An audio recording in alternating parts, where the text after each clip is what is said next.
রজনী রয়েছে। এই রজনীর নাম আমরা ফার্সি এবং বাংলা দুইটা মিলে বলে থাকি। সব এটা ফার্সি শব্দ। সব কি শব্দ বলেন? সব অর্থ রাত। আমরা সবে বরাত বলি। আসলে এই বরাত আরবিতে বলা হয় বারাআত, অর্থাৎ মুক্তি। বারাআত অর্থ কি? মুক্তি। আর আমরা বাংলায় বলি বরাত। বরাত মানে আমরা সাধারণত বুঝে থাকি ভাগ্য। কি বুঝে থাকি? এই আল্লাহ তোর বরাতে রাখছে বিদায় তোর এই হইছে, এরকম বলি না? বরাত অর্থ আমরা কি বুঝি বলেন তো? ভাগ্য বুঝি।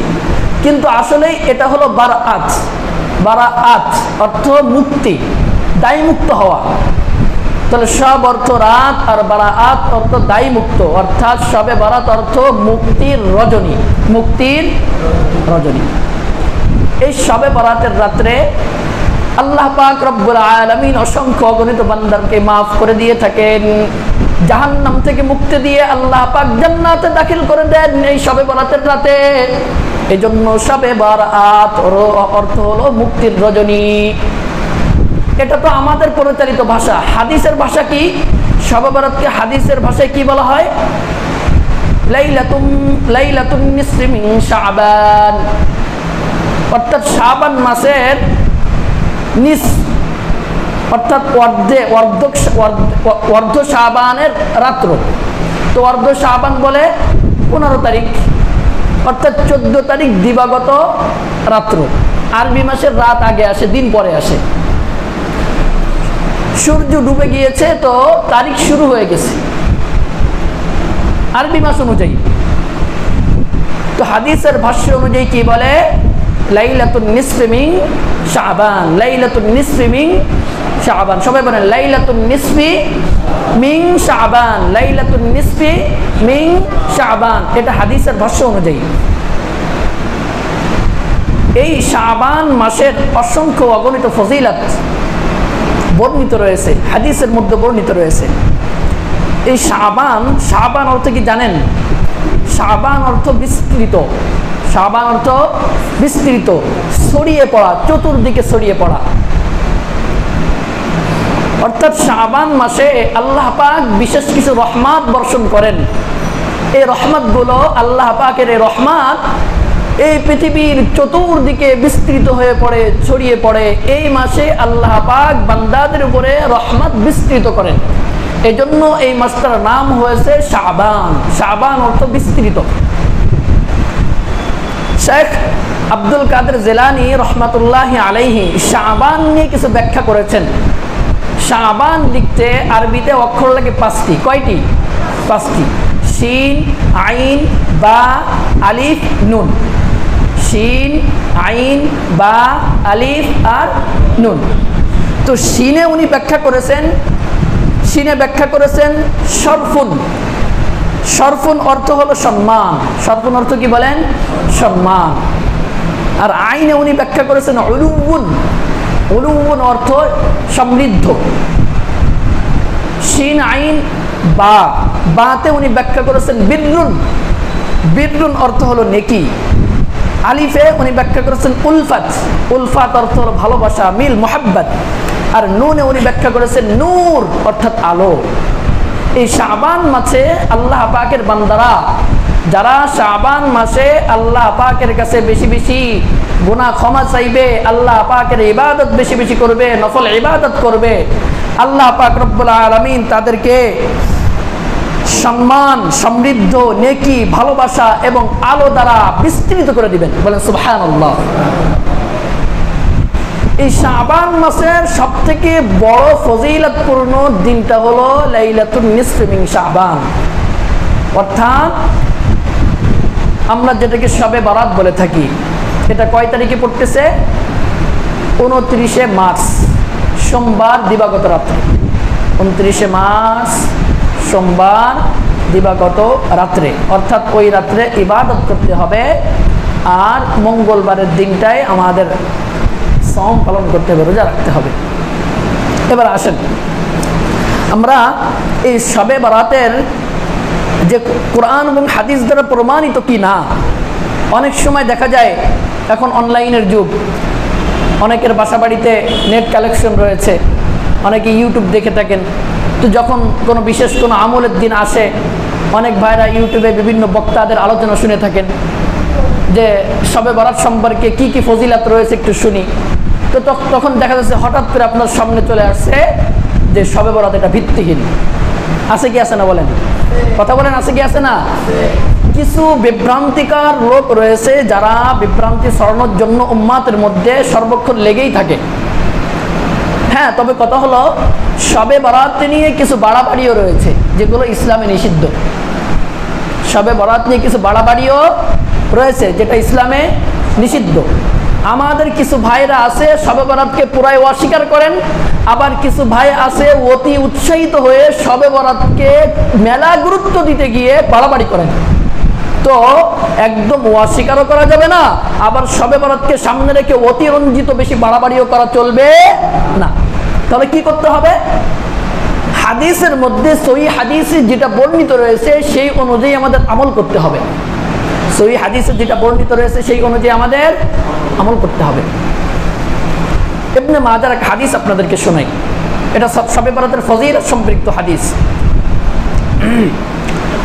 قال النبي صلى الله عليه وسلم إذا كانت ليلة النصف من شعبان আল্লাহ রাসূল বলেন ইদা কানাত লাইলাতুন নিসফি মিন শাবান, যখন শাবান মাসের নিসফ তথা অর্ধেক শাবানের রজনী আসে, অর্থাৎ 15 তারিখ, এই 15 তারিখের রজনী যখন আগত হয় আসে, ফাকুমু লাইলাহা ওয়া সুমু নাহারাহা, তোমরা রাতের বেলায় দাঁড়িয়ে দাঁড়িয়ে আল্লাহ পাকের ইবাদত করো, ওয়া সুমু নাহারাহা, এবং দিনের বেলায় তোমরা সিয়াম সাধনার মধ্যে কাটাও, আর নফল রোজা রাখো।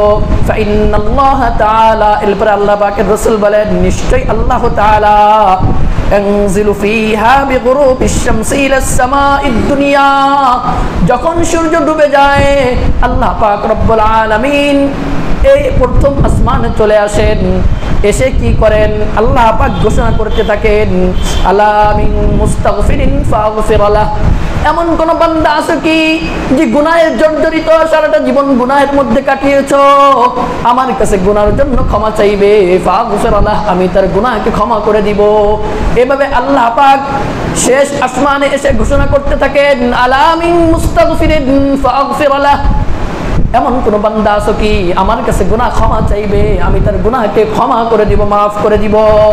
শুধু এই বলে ক্ষান্ত হয় না, আরো কি বলে আলা মিন মুস্তারজিকিন ফারজিক লাহ, এমন কোন বান্দা আছো কি যে রিজিকের অভাব রয়েছে, অভাব অনটনের মধ্যে কাটাচ্ছ, এমন কোন বান্দা আছো কি আমার কাছে রিজিক চাইবে, আমি তার রিজিকের ব্যবস্থা করে দিব। এভাবে আল্লাহ পাক রব্বুল আলামিন শেষ আসমানে এসে লাইলাতুন নিসফি মিন শাবান এই রাতে ঘোষণা করতে থাকেন।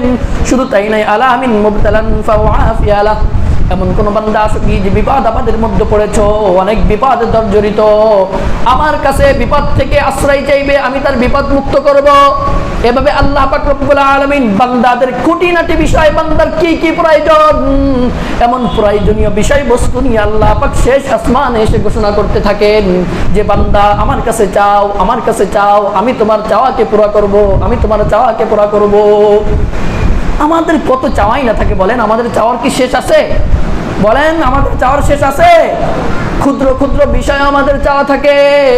আল্লাহ পাক শুধুমাত্র এই বিষয়গুলি আল্লাহ পাক বান্দাদেরকে আহ্বান করেন না, আল্লাহ পাক ছোট থেকে ছোট ক্ষুদ্র ক্ষুদ্র বিষয় বান্দাকে ঘোষণা করতে থাকেন। হাদিসের মধ্যে আছে আলা কাজা আলা কাজা, অনুরূপ ভাবে আরো অনেক বিষয় আল্লাহ পাক বান্দার জন্য এভাবে বলতে থাকেন বান্দা আমার কাছে চাও, আমি তোমাকে দিব, আমার কাছে চাও, আমি তোমাকে দিব। এই সময়টা কতটুকু? 1 ঘন্টা, 2 ঘন্টা, আধা ঘন্টা, 5 ঘন্টা, কত টাইম এই সময়টা থাকবে?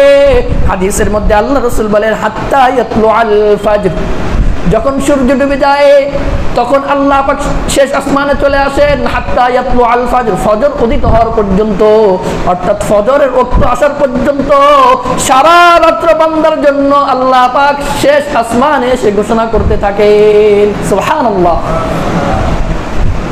তো ভাই আল্লাহ পাক আল্লাহর বান্দার জন্য কত দরদি, আর আমরা সেই মালিককে ভুলে যাই। ধনী মানুষ কত রয়েছে, কিন্তু আল্লাহ পাকের ধনাঢ্যর সাথে বান্দার ধনাঢ্যের কোনো তুলনা হতে পারে বলেন? কখনো না। দুনিয়ার মধ্যে কোনো ধনী কি এমন আছে? আসো আমার কাছে, আসো, চাও, নেও আমার কাছ থেকে, যত বড় নেও, যত বড় নেও, আছে? কিন্তু আমার আল্লাহ এমন ধনী, আমার আল্লাহ এমন গনিয়নি, এমন ধনী, আল্লাহ পাকের ধনভাণ্ডারের কোনো অভাব নাই, ধনভাণ্ডারের কোনো অভাব নাই, আল্লাহ পাকের ধনভাণ্ডারের কোনো শেষ নাই। যত নিয়ে পড়ো নেও বান্দা, আমার খাজানার কোনো কমতি নাই, নিতে থাকো, যা চাইবা আমি আল্লাহ পাক তাই দিব। তবে কত হলো আমাদের চাওয়া যেন চাওয়ার মতো হয়, আমাদের চাওয়া যেন এমন না হয় যে আমি আল্লাহর কাছে চাইলে তো পাবো না, এমন ধারণা যদি আপনার আমার অন্তরের মধ্যে থাকে, সারা জীবন চাইলেও পাবো না। আর যদি এই ধারণা আমার অন্তরের ভিতরে ফিট করতে পারি যে মাওলা কারীমের কাছে আমি যা চাইবো আল্লাহ পাক আমাকে তাই দিবেন, এমন ধারণার, এমন বিশ্বাস যদি আপনার আমার অন্তরের মধ্যে থাকে, ভাই এ কথা স্বর্ণাক্ষরে লিখে রাখতে পারেন, 100% আল্লাহ পাক আপনাকে প্রত্যেকটা বিষয়ে আল্লাহ পাক ব্যবস্থা করে দিবেন। এটা পরীক্ষিত আমল, পরীক্ষা করে দেখতে পারেন। আমার আপনার অন্তরের মধ্যে থেকে অন্যতা, আমার আপনার অন্তরের মধ্যে থাকে নেফাকি থাকে যে আমি চাইলে পাবো না, আল্লাহ পাক আমার দোয়া কবুল করবে না, এমন ধরনের নেফাকি থাকার কারণে আল্লাহ পাক আমার আপনার দোয়া কিন্তু কবুল করে না। যদি আমার আপনার অন্তরে 100% নিয়াত থাকতো মাওলা কারীম তো অবশ্যই অবশ্যই আমাকে কবুল করবেন, আমার দোয়া কবুল করবেন, আমি যা চাই আমার মাওলা তাই দেয়, এমন বিশ্বাস কতজনের আছে বলেন? নাই। এজন্য ভাই বিশ্বাস থাকতে হবে, প্রত্যেকটা বিষয়ে মাওলার কাছে চাইতে হবে, ক্ষুদ্র থেকে ক্ষুদ্র বিষয়ও। আপনি ঘর থেকে বের হয়েছেন, রাস্তায় ইজি বাইকের তলাশে রয়েছেন, কখন ইজি বাইক আসবে, রিক্সা আসবে, তখন রিক্সায় উঠবো, মালিকের কাছে চান আল্লাহ আমার একটা গাড়ির ব্যবস্থা করে দেন, আল্লাহ আমার একটা ইজি বাইক যেন চলে আসে ব্যবস্থা করে দেন। মাওলা কারীমের কাছে প্রত্যেকটা বিষয়, ক্ষুদ্র থেকে ক্ষুদ্র বিষয়ও চাইতে হবে। আল্লাহ পাকের কাছে আমি আপনি যত চাইবো আল্লাহ পাক আমার আপনার উপরে তত রাজি এবং সন্তুষ্ট হয়ে যাবেন। তো লাইলাতুন নিসফ মিন শাবানে, এই শাবানের রজনী অর্থাৎ 15 তারিখের রাত্রে, শবে বরাতের রাত্রে আল্লাহ পাক শেষ আসমানে এসে এইভাবে ঘোষণা করতে থাকেন, এভাবে বান্দা চাও, যত চাইবা আমার কাছে পাইবা। এজন্য বেশি বেশি দোয়া করা লাগবে কিনা বলেন? নফল ইবাদত করতে হবে কি হবে না? এবার আসেন আমরা এই লাইলাতুল মুবারাকা, এই বরকতময় রাত সম্পর্কে কোরআনের মধ্যে আল্লাহ পাক কি বলতেছেন। এটা সূরাতুদ দুখানের 2 নম্বর আয়াতের মধ্যে এই লাইলাতুল মুবারাকা শব্দটা আসছে। মুফাসসিরিনে কিরাম এই লাইলাতুল মুবারাকা সম্পর্কে 10 জন সাহাবী মুফাসসির তারা লাইলাতুল মুবারাকার ব্যাখ্যা করেছেন শবে বরাত। কি ব্যাখ্যা করেছেন? শবে বরাত, লাইলাতুন নিসফ মিন শাবান, লাইলাতুল মুবারাকা, বরকতময় রজনী। আবার কেউ কেউ বলেছেন লাইলাতুল মুবারাকা লাইলাতুল কদর। লাইলাতুল কদর সম্পর্কে তো সূরা কদরের মধ্যে আল্লাহ পাক বিস্তারিত আলোচনা করেছেন সেখানে। তো লাইলাতুল মুবারাকা, লাইলাতুন নিসফ মিন শাবান আমরা বলতে পারি। এখন আসেন আমরা এই লাইলাতুন নিসফ মিন শাবান, এটা সহিহ হাদিস দ্বারা বর্ণিত। এই সম্পর্কিত আমি বেশ কিছু হাদিস আপনাদের কাছে জমা করেছি, দলিল ভিত্তিক আলোচনা ইনশাল্লাহ পেশ করব। অনেকেই বিভ্রান্ত হন, অনেকেই বলেন যে শবে বরাতের কোনো ভিত্তি নাই, বিশেষ করে আমাদের আহলে হাদিসের ভাইরা বলে থাকেন শবে বরাতের কোনো কি নাই, ভিত্তি নাই। কিন্তু সহিহ হাদিসের মধ্যে হ্যাঁ কিছু জয়ীফ হাদিসও রয়েছে এই সম্পৃক্ত বর্ণিত, তবে সহিহ হাদিসও আছে, কিছু হাসান হাদিস রয়েছে, কিছু হাসান লিগাইরিহি আছে, কিন্তু এই সম্পৃক্ত বর্ণিত সহিহ হাদিসও রয়েছে। একটা হাদিস আপনাদেরকে শোনাই। ইমাম ইবনে হিব্বান রাহিমাহুল্লাহ তাআলা রচিত সহিহ ইবনে হিব্বানের এক হাদিস। এই হাদিসটি সহিহ। সব মুহাদ্দিসিনে কিরাম শাস্ত্রের মধ্যে, হাদিস শাস্ত্রের বড় বড় মুহাক্কিক, উলামায়ে কিরাম এবং মুহাদ্দিসিনে কিরাম, তাবিঈন যারা এই হাদিসকে সহিহ ব্যাখ্যা দিয়েছেন, সহিহ বলেছেন। ইবনে হিব্বানের 12 নম্বর খণ্ডের 471 নম্বর পৃষ্ঠার 5665 নম্বর হাদিস। এই হাদিসের মধ্যে রাবি হলো মুআয ইবনে জাবাল রাদিয়াল্লাহু তাআলা আনহু। عن معاذ بن جبل رضي الله تعالى عنه عن النبي صلى الله عليه وسلم قال يطلع الله إلى خلقه في ليلة النصف من شعبان فيغفر لجميع خلقه إلا مشرك أو مشاح মুআয ইবনে জাবাল রাদিয়াল্লাহু তাআলা বর্ণিত তিনি বলেন যে আল্লাহর নবী সাল্লাল্লাহু আলাইহি ওয়াসাল্লাম বলেছেন শাবানের 15 তারিখ দিবাগত রাতে অর্থাৎ 15 তারিখের রজনীতে আল্লাহ পাক রব্বুল আলামিন তার বান্দাদের দিকে বিশেষ দৃষ্টি নিবদ্ধ করেন ইয়াত্তালিউল্লাহু ইলা খালকিহি তার বান্দাদের প্রতি তার খলকে তার সৃষ্টির প্রতি আল্লাহ পাক বিশেষ দৃষ্টি নিবদ্ধ করেন এবং তার সমস্ত বান্দাদেরকে ফায়াগফিরু লিজামিই খালকিহি তার সমস্ত বান্দাদেরকে আল্লাহ পাক maaf করে দেন তবে কথা হলো ইল্লা মুশরিকিন আও মুশাহিন তবে কথা হলো ওই সমস্ত বান্দাদেরকে আল্লাহ maaf করেন না যারা মুশরিক যারা কি বলেন মুশরিক শিরিক করে আল্লাহ পাকের সাথে অংশীদার সাব্যস্ত করে এমন বান্দাদেরকে আল্লাহ পাক maaf করেন না ও মুশাহিন এবং যে ব্যক্তি অন্যের প্রতি বিদ্বেষ পোষণ করে এমন ব্যক্তির প্রতি আল্লাহ পাক maaf করেন না অন্যের প্রতি বিদ্বেষ পোষণ করার অর্থ কি অন্যের প্রতি বিদ্বেষ পোষণ করার অর্থ হলো একজন মুমিন বান্দা আপনিও মুমিন সেও মুমিন ভাই তো মুমিনের প্রতি বিদ্বেষ পোষণ করবে এটা হতে পারে কখনো হতে পারে তবে কথা হলো বিদ্বেষ পোষণ করার কথা হাদিসের মধ্যে আছে আল হুব্বু ফিল্লাহ ওয়াল বুগদু ফিল্লাহ ভালোবাসতে হবে আল্লাহর জন্য এক ভাই অপর ভাইকে আবার এক ভাই অপর ভাইয়ের প্রতি বিদ্বেষ পোষণ করতে হবে আল্লাহর জন্য যে ব্যক্তিকে আল্লাহ ভালোবাসেন সেই ব্যক্তিকে আমি আপনি ভালোবাসি কি বলেন সত্য কি সত্য না ভালোবাসতে হবে কি হবে না যে ব্যক্তিকে আল্লাহ ভালোবাসেন সে ব্যক্তিকে আমাকে আপনাকে ভালোবাসতে হবে আর যে ব্যক্তিকে আল্লাহ ভালোবাসেন না সে ব্যক্তিকে কোনো মুসলমান ভালোবাসতে পারে না কথা বলেন ঠিক কি ঠিক না এমন মুসলমান বাংলার জমিনে রয়েছে যে মুসলমানরা এমন ব্যক্তিকে ভালোবাসে যে ব্যক্তি মুসলমানদের রক্তেই তার হাতকে রঞ্জিত করেছে এমন ব্যক্তিকে ফুলের তোড়া দিয়ে শুভেচ্ছা জানিয়ে বাংলার এই স্বাধীনতা সুবন্ত যে অনুষ্ঠান হবে সেখানেও তারা আমন্ত্রণ জানায় এমন ব্যক্তিও আছে কি আছে না বলেন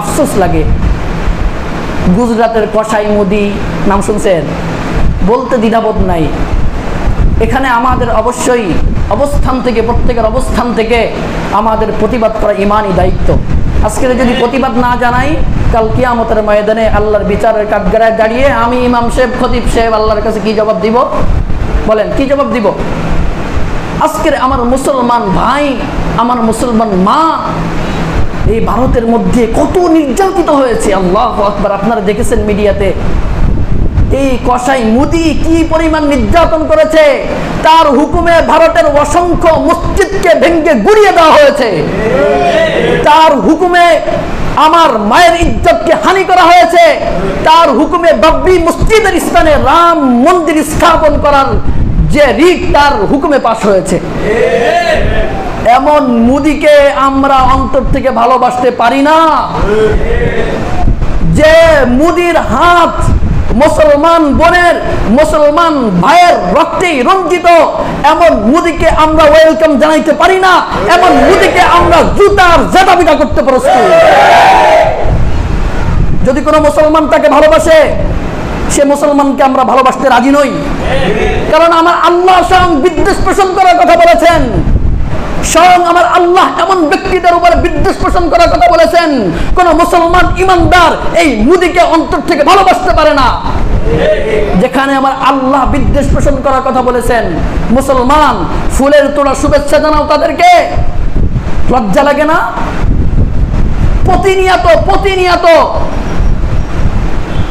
প্রতিনিয়ত লাশ পড়তেছে বিএসএফ রাশি গুলি করতেছে কয়েকদিন আগেও একটা লাশ পড়ছে সীমান্তে এত লাশ বাঙালি মুসলমানের এত লাশ কোত্থেকে আসে এত লাশ কেন মুসলমানদের রক্তে এত রঞ্জিত করবে তারপরও তাদেরকে না এনে স্বাধীনতার যে সুবন্ত জয়ন্তী এটা পালন করা যাবে না অন্য রাষ্ট্রপ্রধানদেরকে আনা হচ্ছে কই কোনো মুসলমান প্রতিবাদ করতেছে বলেন কোনো মুসলমান কোনো ইমানদার প্রতিবাদ করতেছে না সুতরাং আমরা স্বাধীনতা বিরোধী নই আমরা দেশ বিরোধী নই দেশকে ভালোবাসি স্বাধীনতাকে ভালোবাসি তবে কথা হলো এই কসাই মুদিকে ভালোবাসি না, ঘৃণার নজরে দেখি। সুতরাং এই কসাই মুদিকে যারা ভালোবাসবে তাদেরকে আমরা ঘৃণা করি। আল্লাহ পাক আমাদের বুঝার তৌফিক দান করেন। এত মুসলমান এদেশে থাকতেও চলে আসছে, লজ্জা লাগে না? ওর বেহায়া, লজ্জা নাই। পুরা অনলাইন তোড়পাড় হয়ে গিয়েছে, তার প্রতি বিদ্বেষ বাঙালি সব মুসলমানের, শুধু বাংলাদেশে নয়, পুরা বিশ্বের মুসলমানদের তার প্রতি বিদ্বেষ। তারপরও চলে আসছে, লজ্জা নেই, বেহায়া। যখন ফ্রান্সে আমার রসুলকে কটূক্তি করা হলো, সমস্ত দেশের রাষ্ট্রপ্রধানরা বিদ্রূপ মন্তব্য করলো, কিন্তু এই কসাই মুদি ফ্রান্সের সেই মন্ত্রীকে এই কসাই মুদি সমর্থন জানালো। কি অবস্থা! সবাই বিদ্বেষ পোষণ করলো, তুমি ফ্রান্সের তাকে তুমি জানাইলে। এমন সাম্প্রদায়িক, কঠিন সাম্প্রদায়িক মুসলমানদেরকে একদম নিঃশেষ করে দিতে চায়। আল্লাহ পাক আমাদের সকলকে বোঝার তৌফিক দান করেন, সকলে বলে আমিন। যে কথা বলতেছিলাম, তো শবে বরাতের রজনীতে আল্লাহ পাক সমস্ত মুসলমানকে লিজামি খলকি, সমস্ত মুসলমানদেরকে মাফ করে দিবেন। তবে কথা হলো মুশরিকদেরকে এবং আও মুশাহিন, এবং এক মুমিন আর এক মুমিনের প্রতি বিদ্বেষ পোষণ করে এমন লোক আছে কি আছে না? এমন ব্যক্তিদেরকে আল্লাহ ক্ষমা করবেন না। এজন্য মুমিন মুমিনকে ভালোবাসবে, এক ভাই আবার ভাইকে কি বাসবে? আন্তরিকতা, ভালোবাসা রাখবে। এবার আসেন, আমি এখানে 10 জন সাহাবী থেকে রিওয়ায়াত, 10টি হাদিসের উদ্ধৃতি এনেছি।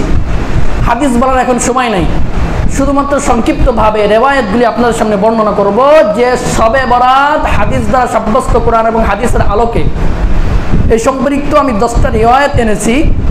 সর্বপ্রথম এই হাদিসটি সহিহ হাদিস, সমস্ত মুহাক্কিক উলামায়ে কেরাম এটাকে সহিহ বলেছেন, সহিহ সাব্যস্ত করেছেন।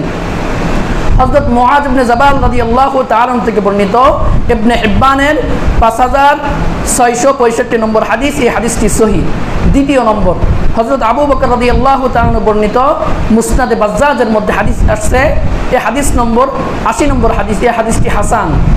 3 নম্বর, হযরত আবু সালাবা আল খশানি রাদিয়াল্লাহু তাআলা আনহু, উনি সুনানে সুগরা বাইহাকি থেকে একটি হাদিস এনেছেন, 1326 নম্বর হাদিস, এই হাদিসটি হাসান লিগাইরিহি।